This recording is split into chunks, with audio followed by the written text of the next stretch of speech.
The 90s had riffs that didn't just sound cool. They grabbed you by the collar. So today, we're counting down the most awesome grunge riffs of the 90s based on instant impact, replay value, and that turn it up now feeling. Number 10, Slowrunner by Skinyard.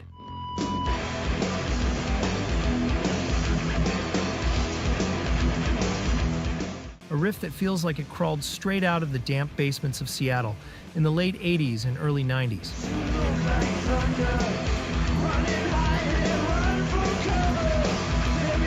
Coming off their 1990 album, Fist-Sized Chunks, the riff crawls instead of races, leaning into that signature grunge formula of down-tuned guitars, distortion, and thick pounding low end that defined the Seattle sound.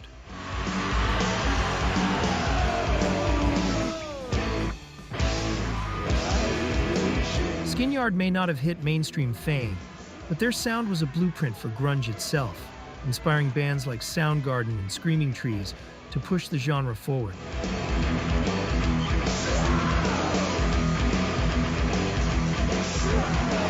At number 9, Greasebox by Tad.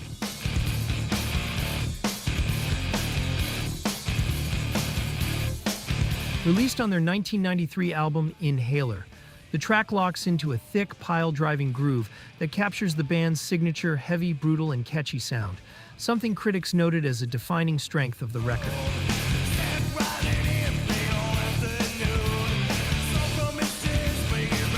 What makes the riff so addictive is its sheer weight. Slow, grinding, and rooted more in 70s metal than punk, which gave Tad a heavier edge than most of their Seattle peers.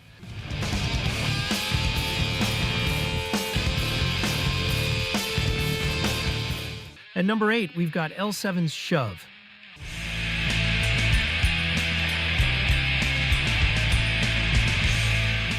It's pure attitude turned into a riff, loud, gritty, and completely fearless.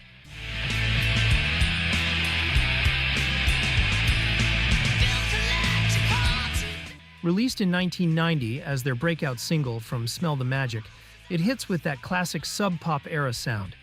Distorted, mid-tempo, and driven by twin guitars that feel like they're grinding forward without apology.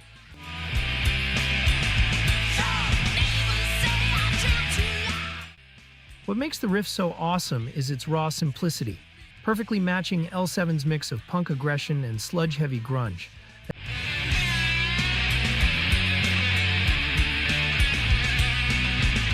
At number 7, Milk It by Nirvana.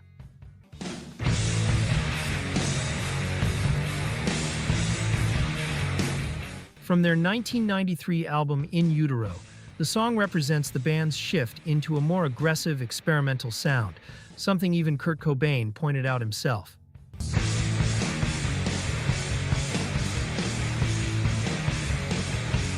Critics have described it as a barrage of neckhead rhythm riffs, with a raw, almost violent texture. And that's what fans love. It's messy, loud, and completely unpolished.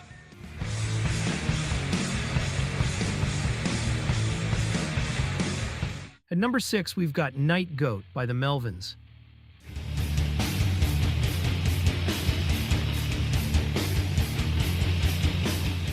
It's a crushing, hypnotic riff from their 1993 album Houdini, loved for its sludgy groove and primal heaviness that helped shape the sound of grunge and sludge metal.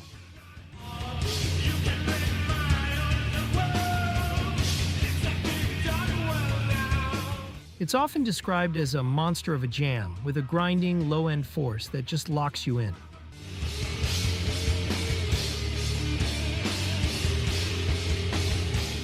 At number 5, Soundgarden's Slaves and Bulldozers.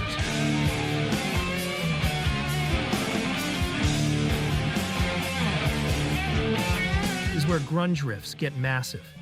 From their 1991 album Bad Motorfinger, the song leans into drop-tuned guitars and a slow-building, doom-heavy groove that just keeps expanding as it goes.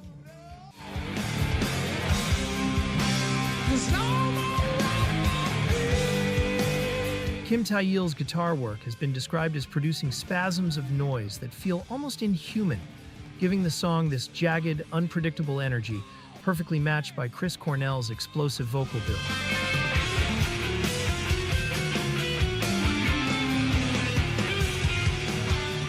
At number 4, we've got Smashing Pumpkins' Fuck You, an ode to no one.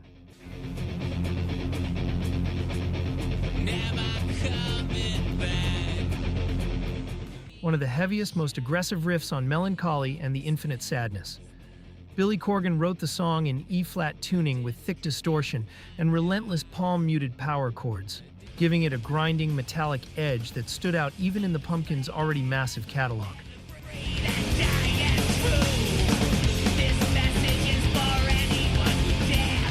At number 3, we've got Silverchair's Freak.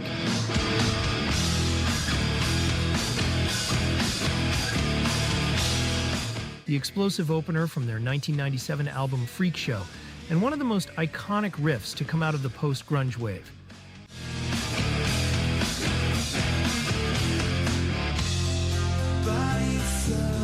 Played in drop D tuning, the riff is built on thick, chugging power chords that hit with a metallic punch far heavier than anything the band had done before.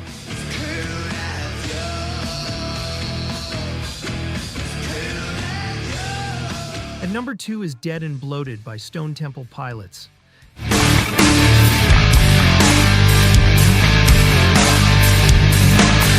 It opens with one of the most instantly recognizable riffs of the 90s.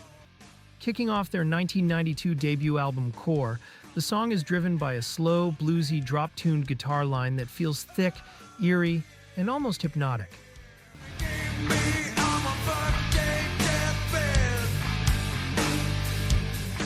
Guitarist Dean DeLeo's style blends classic rock influences with grunge heaviness, and critics have often pointed to this track as a defining moment that helped launch the band into the mainstream.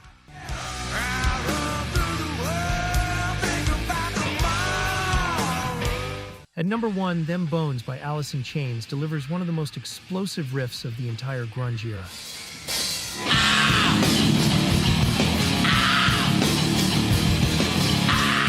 Opening their 1992 album Dirt, the riff hits with a jagged, syncopated punch that perfectly captures Jerry Cantrell's signature blend of heaviness and odd-meter groove.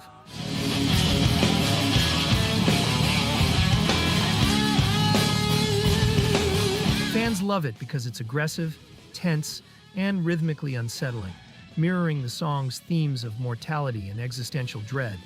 And that wraps up our list of the 10 most awesome grunge riffs of the 90s. Riffs that still hit decades later. Which riff should have been number 1? And what did I completely miss? Drop it in the comments.